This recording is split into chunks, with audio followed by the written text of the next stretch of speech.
Hello everyone, good morning. तपाईँहरू कस्तो हुनुहुन्छ? आशा गर्छु तपाईँहरू राम्रै हुनुहुन्छ भनेर। म पनि आज राम्रै छु, अलिक सन्चो लाग्दैछ। आज पनि हस्पिटल गएको थिएँ सेलुन हान्नुको लागि। भोलि पनि लास्ट छ मेरो, अनि आज चाहिँ अलिक आराम लाग्दैछ गाइस।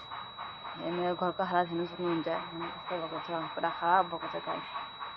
बिमारी के गर्नु, अब बिमारी भयो भने यस्तै हुन्छ होइन। अब मेरो हस्बेन्ड पनि कहाँ गरोस्, घरमा गरोस् या दोकानमा गरोस्, फेरि मलाई त्यही लागि अब आज दिन सन्चो लाग्दैछ। अब आस्ते आस्ते काम गर्छु, घर सफा गर्छु, कपडा पनि धुनु छ अलिकति। अनि आज कालुहरू पनि आज मजाले भात खाएर सुतिरहेको छ, एकदम पेट भराएर। यति दिन त म बिमारी थिएँ नि त, अब आमाले दिनुहुन्थ्यो अब भात। अब आमाको हातको मिठो लाग्थेन उनीहरूलाई, अब उनीहरू पनि बानी भयो नि त मेरो हातको खाएर मैले पकाएको भात। अनि आज चाहिँ सबैजना एकदम पेट भर्ती भात खाएर एकदम सुतिरहेको छ। कालु चाहिँ यहाँ सुतिरहेको छ।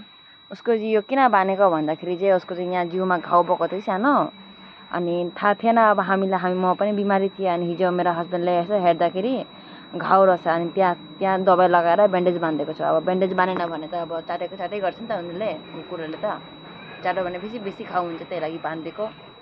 अनि उसको नानी चाहिँ यहाँ सुतिरहेको छ, हेर्न कस्तो मजाले सुतेको। पेट नानीको बुढी हेर्न भात खाएर आज पुरा डम्मै भएर सुतिरहेको छ।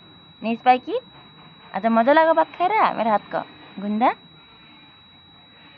यिनीहरू पनि पुरा दुखी थियो गाइस, म बिमारी भएको थिएँ चाहिँ मलाई खालि आएर हेर्थ्यो के भयो भनेर। एकजना उहाँ बाहिर सुतिरहेको छ, दुईजना यहाँ खाटको तल। हुन्छ त गाइस, अब छिटो काम गर्छु। घरको पनि हालत पुरा खराब भएको छ।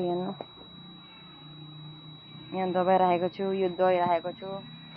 अलिक पेट पनि अलिक पोल्दैछ कि, त्यही लागि मुखमा पनि घाउ भएको छ नि त, पेट बेसी गरम भएर, त्यही लागि दही खाएको छु।